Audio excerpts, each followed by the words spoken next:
Eu também agradeço muito essa possibilidade de estar aqui com as minhas amigas. Agradeço muito a Zé Sérgio o convite e queria também reforçar o que a Mônica falou em relação à mobilização toda que foi feita, não só agora como em 2013, né? A primeira demissão da nossa colega, amiga, professora Dulce, né? E muito obrigada, né? Também. E esse convite que chegou para a gente falar sobre história e ativismo botou a gente, né, numa situação que obrigou a gente a pensar a respeito do que ia falar, né? Então a gente agradece porque são formas também da gente pensar. E eu pensei em duas coisas, né? Mas eu não sei se vai dar tempo de eu falar das duas coisas. Eu vou começar da primeira e depois nós vemos, né, se é possível falar das duas ideias que eu pensei em trazer para cá, para essa discussão, né?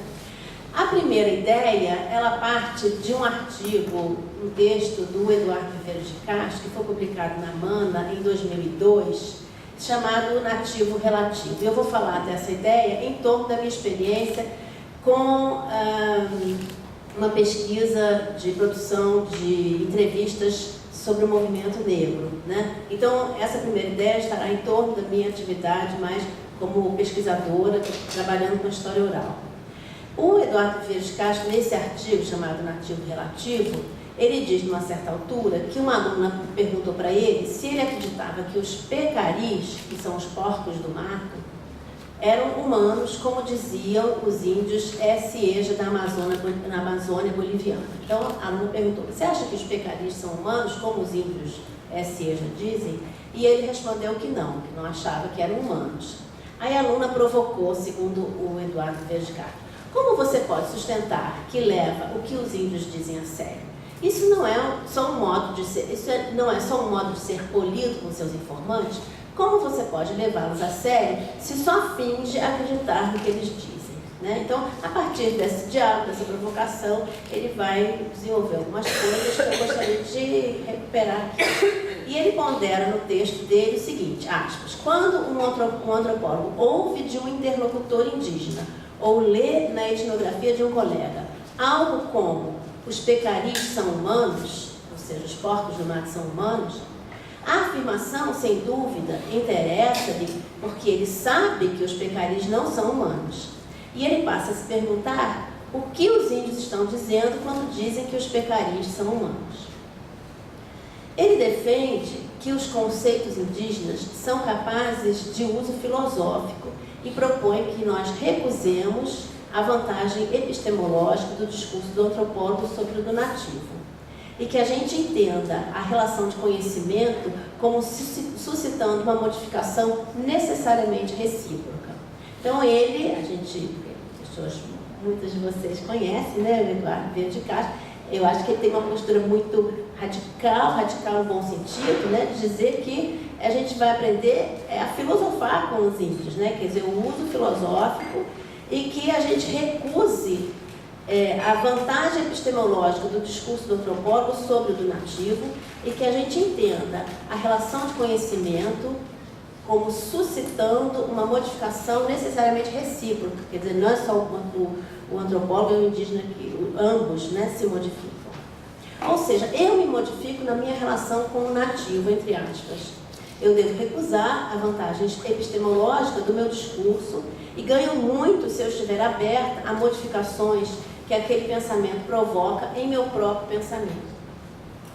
Isso é o mesmo dizer que levar o pensamento nativo a sério, que é a partir da pergunta da aluna. Como é que você pode dizer que você leva os índios a sério se você não acha que os pecaris são humanos? Não. É mesmo que se eu acho que o meu pensamento pode ser modificado, né, pelo pensamento indígena, eu estou levando o pensamento nativo a sério. E ele escreve o seguinte, que eu acho muito importante. O propósito do antropólogo deixa de ser o de explicar, interpretar, contextualizar, racionalizar o pensamento do nativo e passa a ser o de utilizar o pensamento do nativo, tirar suas consequências, verificar os efeitos que ele pode produzir no nosso pensamento. Isso é, eu gostaria de enfatizar nesse primeiro momento a ideia de que nossas relações com nossos nativos, e aí nos nativos, não só os nativos entrevistados e indígenas, mas também com as fontes, com a história, nos modificam e produzem efeitos no nosso pensamento.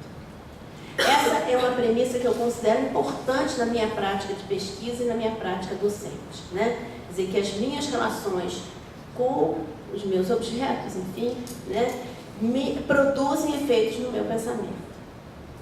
E aí eu queria falar um pouco sobre essa pesquisa que eu desenvolvi de 2003 a 2007, sobre a história do movimento negro no Brasil, e eu e o professor Amilcar Pereira, da Universidade Federal do Rio de Janeiro, Faculdade de Educação, nós fizemos um arquivo, um acervo, com 110 horas de gravação com militantes do movimento negro de diversas partes do Brasil, né? As entrevistas produziram efeitos no meu pensamento. Como eu não sou negra e como eu não sou capaz de ter a experiência de o que é ser negro ou ser negra, essas entrevistas tiveram em mim um efeito de modificar meu pensamento, minha acuidade intelectual. Muitos trechos das entrevistas tiveram esse efeito de modificar meus pensamentos. Eles se alojaram na minha memória como narrativas pregnantes que a Luciana lembrou, né? Não era o caso de eu me colocar na pele dos meus entrevistados, uma espécie de identificação hermenêutica, pois esse movimento não me levaria muito além de uma empatia estéril. Era, sim, um movimento de acompanhar a complexidade das experiências dos meus entrevistados e seus efeitos nas suas reflexões para compreender como o racismo opera e modificá-lo em mim, a partir da relação com os meus entrevistados.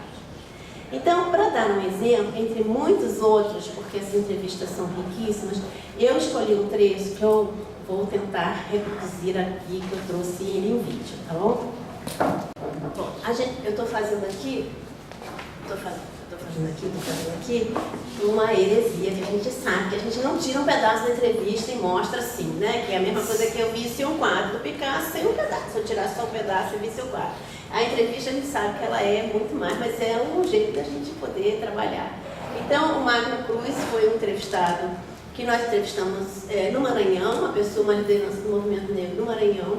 E esse trecho, entre os muitos que ficaram assim grudados na minha memória, né? Então a gente está falando de história e ativismo, né? Pesquisador e ativista. Esse trecho para mim é muito interessante e eu espero que vocês gostem também.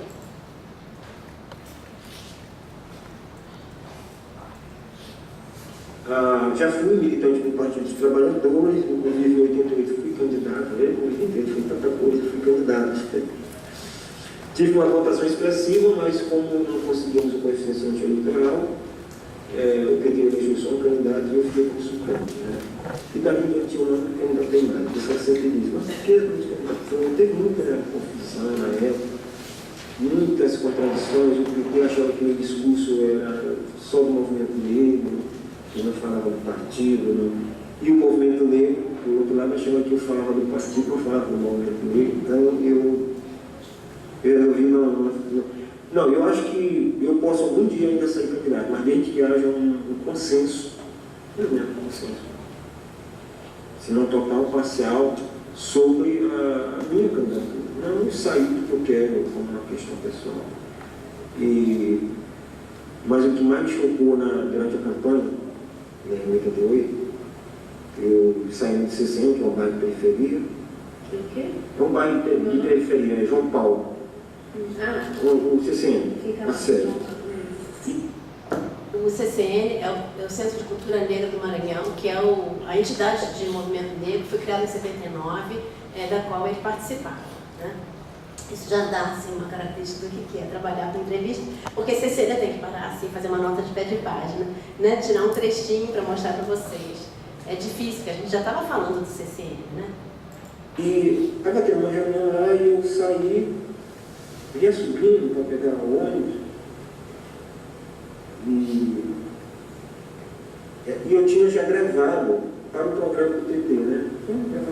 Era 10 segundos, cada vereador tinha um espaço de 10 segundos, hoje tem mais, né? Porque o partido cresceu, na época era por ela.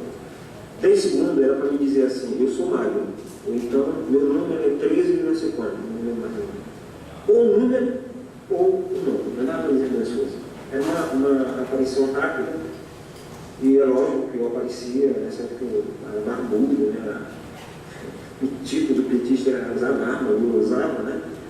E boina colorida, hoje ainda tem uma boina, roupa colorida, assim, então parecia, e com esse cabelão. E, então causava um impacto na minha imagem, né? Assim, parecia isso era comigo. E eu ia subindo, passei por uma casa humilde, e vi o pim-pim a zoada lá, a chamada que era PT, né? E tinha uma música que era característica da inserção. Aí eu disse, aí eu me lembrei que nesse dia eu ia aparecer, porque não era todo dia que aparecia, era muito candidato, muitos candidatos. E eu disse, aí eu me lembrei que nesse dia ele apareceu, eu nunca tinha me olhado na televisão, assim, campanha, já apareceu na televisão, mas como gritando.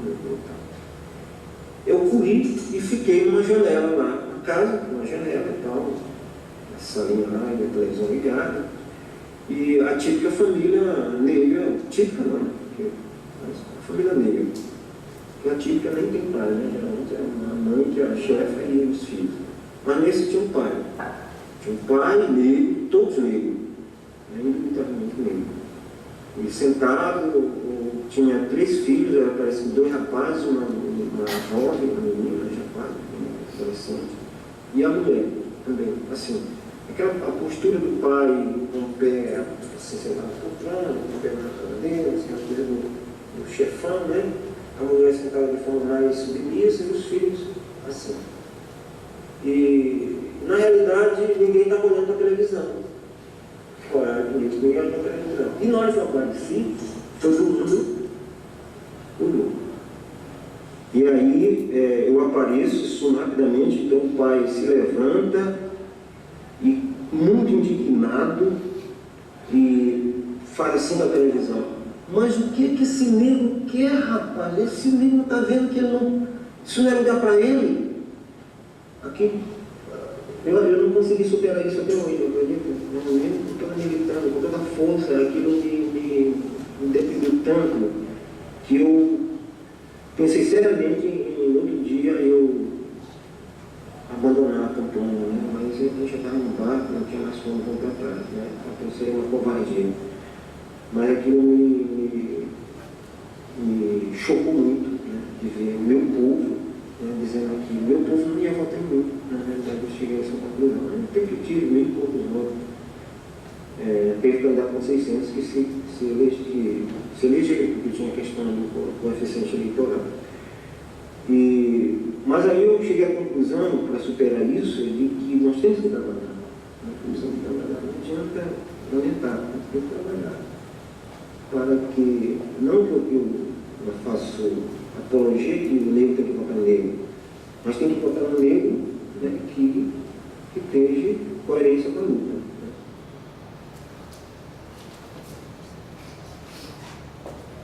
Podemos acender a luz de novo, já fica aqui no prêmio.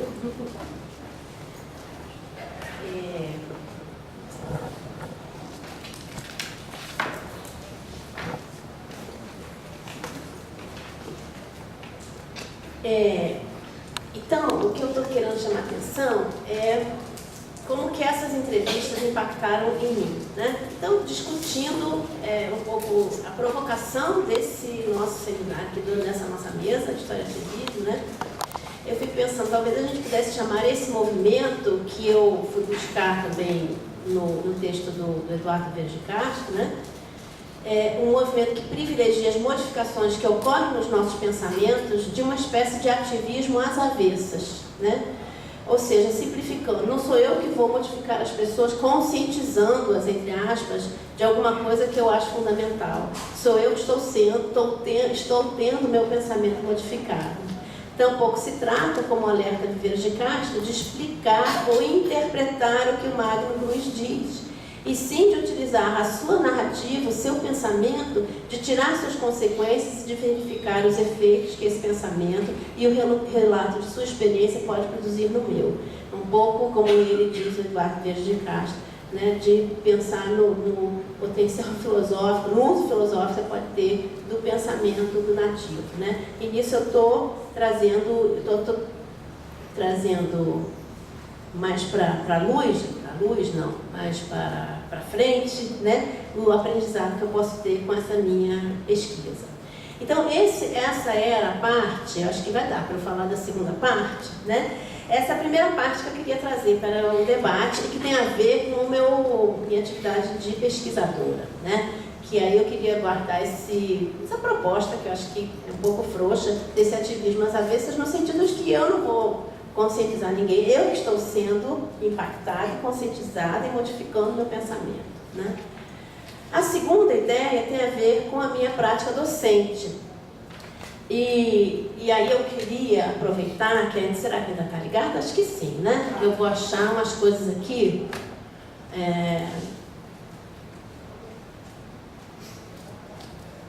Tá. Por enquanto não. Ih, meu gente, tem muita coisa aí para vocês ficarem vendo. Peraí, depois eu abro. Obrigada. Segredos, né? Bom, então minha prática docente. Eu sou, entre outras coisas, professora na UERJ, na Faculdade de Pedagogia, e eu dou aula de ensino de história para pedagogos e pedagogas que darão aula de ensino de história nos primeiros anos de ensino fundamental, de crianças e de jovens e adultos, né? E, enfim, eu a cada semestre modifico a minha disciplina, eu dou 2 aulas, tenho 2 turmas por semestre que eu dou o mesmo assunto, né? São 2 turmas, e quando a UERJ estava bastante... não tinha tantos problemas, eu achava que tinha, mas já não tinha, né? Eram turmas grandes, de 40 alunos cada um, agora reduziu um pouco. E eu ontem estive lá até 10 horas da noite, 10 e pouco, dando aula, e aconteceu o que acontece com alguma frequência, quando eu tenho uma turma no primeiro tempo e uma turma no último tempo. Quando o professor da turma do último tempo não vem no primeiro tempo, eles pedem para assistir a aula junto com o primeiro tempo, aí eu falo, tudo bem, junta todo mundo, mas eu ainda fico porque tem gente que não faz parte dessa turma e que ainda, né, tá, então fico até o último tempo. Aconteceu ontem de eu dar aula no último tempo para 2 alunos, né, uma moça e um rapaz, que tinham ficado, e eu sempre digo, eu vou ficar no último tempo, que eu conheço. Bom, quando você está assim, entrando 9 horas da noite, eu já estava dando aula desde 7h15 da manhã, você vai assim, ai meu Deus, aí você tem que recuperar, todos que somos professores sabemos disso, tem que recuperar as energias, não sei de onde. E antes de continuar contando essa historinha, eu queria falar um pouco sobre o meu programa desse semestre, né? Eu tenho achado muito bom conversar com um texto do Paulo Freire, que é o 2º capítulo da Pedagogia do Oprimido, em que ele faz uma diferenciação entre educação bancária e educação problematizadora. A bancária seria aquela que vê os alunos como contas bancárias, que eu deposito conhecimento na cabeça dos alunos, e a problematizadora, evidentemente, é aquela que ele preconiza, né? E aí, quando ele vai definir nesse capítulo o que seria essa educação problematizadora, e aí minhas alunas geralmente acham assim um pouco mais complicado, mas a gente passa positivamente bem por esse trecho, que ele fala assim, a educação problematizadora é aquela em que o desafio que é lançado aos estudantes e que o professor também tem esse desafio junto, é capaz de nos afastar da doxa para o logos, né? Da doxa para o logos. A doxa é aquilo que, vou ver aqui o que eu digo para os meus alunos a partir do dicionário Wise, né? A doxa é o sistema ou conjunto de juízos que uma sociedade elabora em um determinado momento histórico, supondo tratar-se de uma verdade óbvia ou evidência natural, mas que, para a filosofia, não passa de crença ingênua a ser superada para a obtenção do verdadeiro conhecimento. Então, o que o Paulo Freire diz ali? Eu preciso criar condições de que a gente passe desse sistema ou conjunto de juízos que a sociedade acha que é verdade óbvia ou evidência natural para chegar num conhecimento da razão, que seria o logos. E eu acho que ele não fala de ensino de história, mas eu acho que isso se aplica muito, e aí volto para a nossa mesa aqui de história e ativismo, eu acho que se aplica muito a essa ideia do ativismo, do que eu posso fazer nesse mundo de possibilidades que eu tenho enquanto professora de história. O que eu posso fazer? Eu posso privilegiar as doxas, né? E aí no semestre passado eu trabalhei com as doxas a respeito do regime militar, né? Porque eu acho assim que essa mesa também está possibilitando a Luciana também falou da professora que veio aqui, que trabalhou com militantes negros, que, do meu ponto de vista, nós temos duas questões sensíveis nesse nosso país e que a gente precisa trabalhar, que é a questão racial e a questão da ditadura. Aliás, tem outras, mas essas são, para mim, as mais visíveis, né?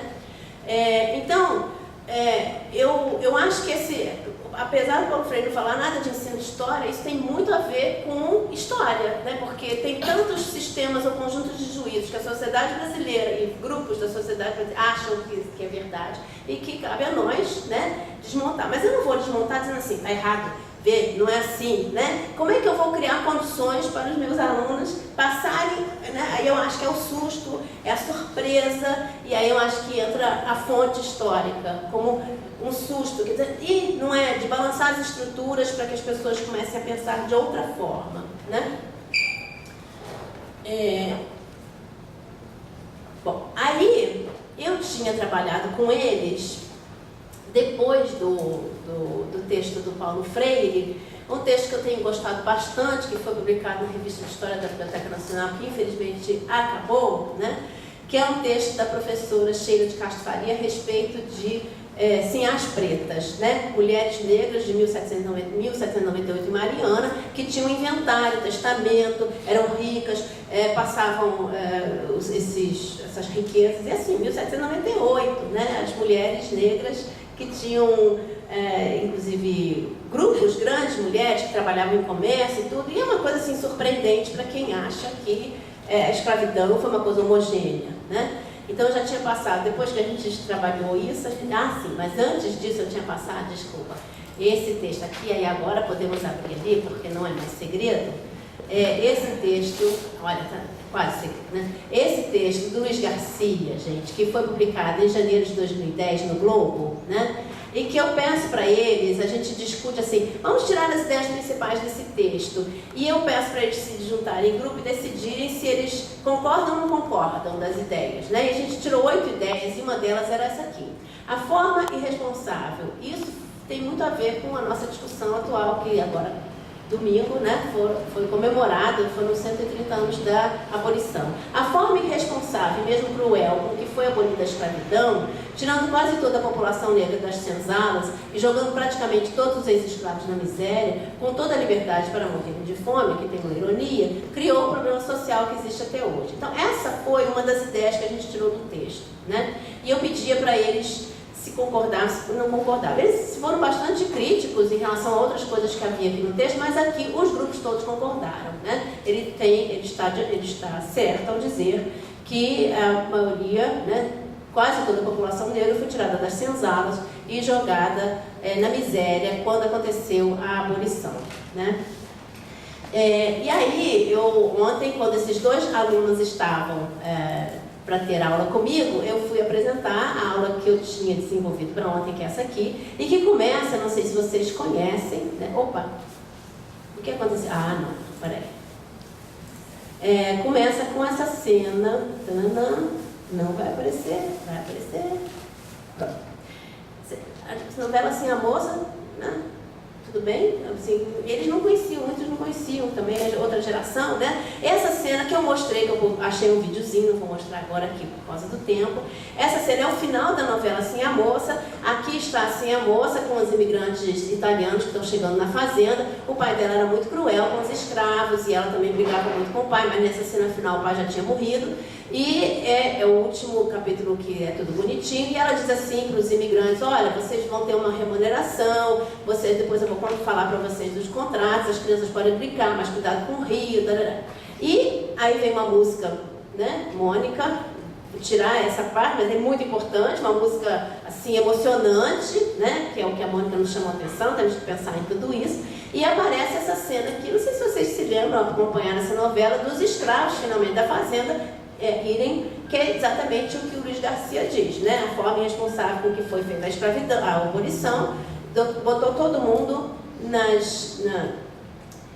eu apresentei e aqui ainda tem a Lei Áurea sendo lida com a voz do Milton Gonçalves, né? E eu então trouxe para eles esse desafio que eu queria trazer para vocês. Eu sei que eu estou falando aqui com gente que conhece muito sobre a história do Brasil, mas mesmo assim vamos brincar um pouco, que era o desafio, que era do recenseamento do Brasil em 1872, que está disponível no site do IBGE. Esse aqui é só um trecho, assim, que eu peguei só para mostrar o quanto ele é muito minucioso, esse recenseamento, né? Apesar da gente saber que em 1872 havia dificuldades como hoje ainda há de fazer o censo no Brasil, né? Mas aqui você tem os municípios, as freguesias, aqui é quadro geral da população escrava considerada em relação aos sexos, estados civis, raça, religião, nacionalidades e grau de instrução. Aí aqui o sexo, estado civil, enfim. E aqui, vou passar muito rápido, porque a gente avaliou isso um pouco, e essa aqui também da população livre. Só para mostrar o quanto o censo é minucioso, né? E aí a pergunta que eu tinha feito para eles: será que vocês podem pensar numa resposta?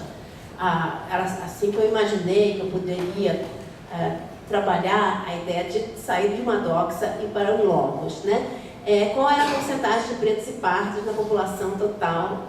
Então, imaginem aí, eu pedi para eles tomarem nota, para depois a gente ver, né? E a porcentagem de branco e a porcentagem de caboclos é muito interessante, porque eles não sabiam que eram caboclos. A moça achou que, eu conheço essa palavra de religião, né?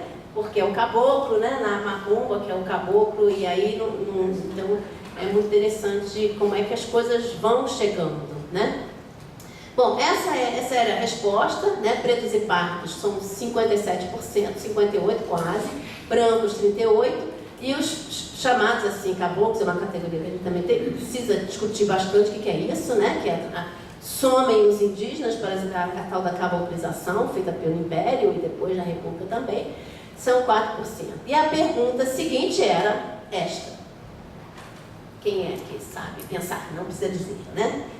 Em 1872, 16 anos antes da abolição, quantos escravos havia no Brasil? Né? Era a pergunta que eu tinha de desafio. Podem imaginar aí as respostas, porque eu já vou dar aqui o resultado, né? Isso era a quantidade de escravos, 15,21%. Né? Em 1872, 16 anos antes da abolição, 15,21%. E 42, quase 43% de pretos e pardos livres. Os brancos continuam os mesmos e os caboclos também, né? Então, assim, e lembrando também que em 88, quando houve a abolição, eram 5% da população brasileira era de escravos, né? Então, o que eu queria com isso? Aí tinha outros aqui, outras...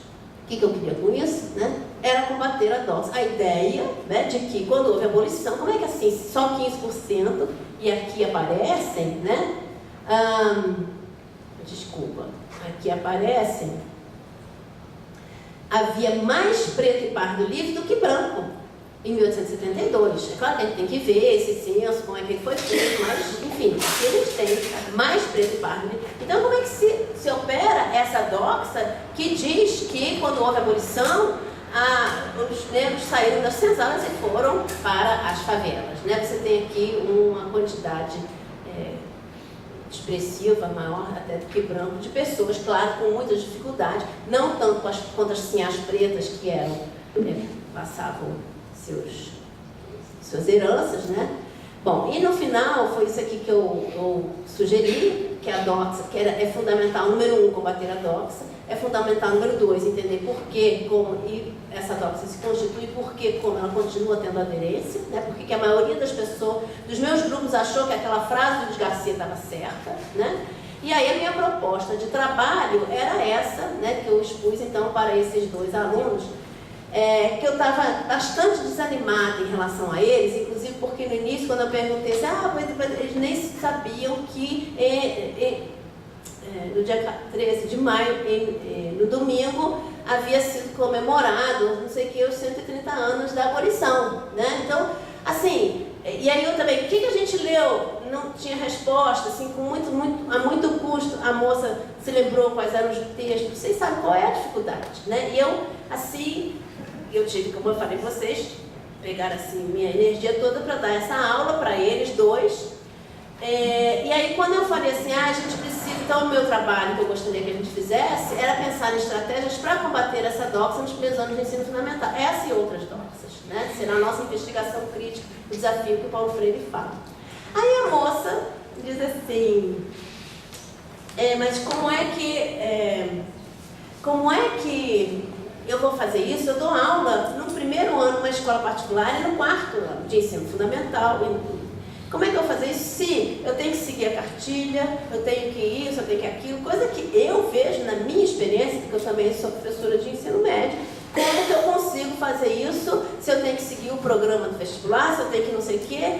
E eu então comecei a reconhecer nela, né, óbvio, né? Óbvio que é o que mais me enriquece na UERJ, é que aquela universidade está caindo, mas eu reconheço pessoas que são aquele ativismo às avessas que começou a acontecer comigo. Eu falei assim, tá bem, ela então é professora no primeiro ano, eu não sabia, porque eu tenho vários alunos no primeiro ano, no quarto ano, e está se preocupando, achou isso muito bom, o rapaz também achou que era uma proposta muito boa, né? Mas como é que vai fazer isso? Se os pais dos meus alunos estão preocupados, se eles estão escrevendo, se eles foram alfabetizados, se eles estão preocupados com outras coisas que eu acho que não são tão importantes. E precisa ver do jeito que eles falam comigo. Aí eu comecei a ver ela como, evidentemente, óbvio, Lulante, sujeito de enunciados, né? De enunciação, de enunciados. E aí ela falou lá para as tantas, porque eu sei isso, que eu tenho 2 crianças. Aí eu disse, você é mãe muito jovem. Eu tenho 2 crianças e elas têm, elas são, não sei qual foi a palavra que ela usou, qual seria politicamente correta, mas eram crianças com necessidades, né? Uma tinha síndrome de Down, a menina de 4 anos, e o menino tinha um problema neurológico que ela até hoje não tinha. Estava fazendo várias pesquisas, não sei o quê, não tinha diagnóstico, não sabia o que era, né? Então, assim, é isso que eu queria deixar, assim, como estava pensando no desafio dessa nossa mesa, né? Quer dizer, de um lado, eu acho que assim, o que é o ativismo? O ativismo é quando você fica com as 2 coisas ao mesmo tempo, né? Aquilo que eu estava falando no início, quer dizer, eu me deixo tocar e mudo o meu pensamento, né? Mas ao mesmo tempo eu tenho determinadas coisas que eu quero que aconteçam e que eu vou planejando as minhas aulas para que essas doxas se modifiquem, e aí seria mais eu conscientizar o meu público, mas eu não vou conscientizar o meu público de forma assim, porque eu tenho que assustar o meu público, eu tenho que surpreender meu público, eu acho que é o único jeito que funciona. E aí essa moça me diz assim, mas tem também o lado do às avessas. Era isso que eu queria falar. Obrigada.